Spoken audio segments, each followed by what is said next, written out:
भारत को बख्शा, ना इंतहा पसंदों को रियायत दी। बैरूनी महाज से लेकर अंदरूनी मामलात तक अस्करी क़यादत ने रियासत पाकिस्तान को राह रास्त पर रखा।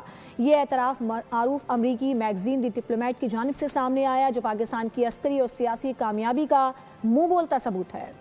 2025 पाकिस्तान के लिए गेम चेंजर बन गया। कई बरसों बाद आलमी तवज्जो हासिल की। अमरीकी जरीदा दी डिप्लोमेट पाकिस्तान की अस्करी, सिफाती और सलामती पॉलिसियों को स्ट्रैटेजिक वापसी करार दे गया।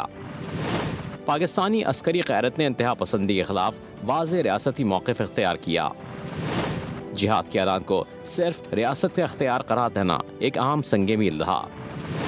मई 2025 में पाकिस्तान और भारत के दरमियान झड़पों ने आलमी तवज्जो हासिल की। महदूद वसाइल के बावजूद पाकिस्तानी अफ़वाज की मौसर कारकर्दगी ने खित्ते में अस्करी तवाज़ुन और डेटरेंस को मजबूत किया।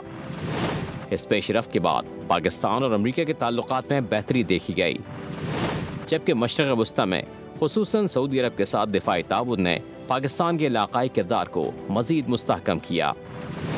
द डिप्लोमेट अफगानिस्तान और TTP के मामले पर पाकिस्तान की सख्त पॉलिसी, दहशतगर्दी के खिलाफ कामयाबी और माशी इस्लाहात, जिनमें PIE की निजकारी भी शामिल है, को पाकिस्तान के लिए एक मुमकिन टर्निंग पॉइंट करार दे गया।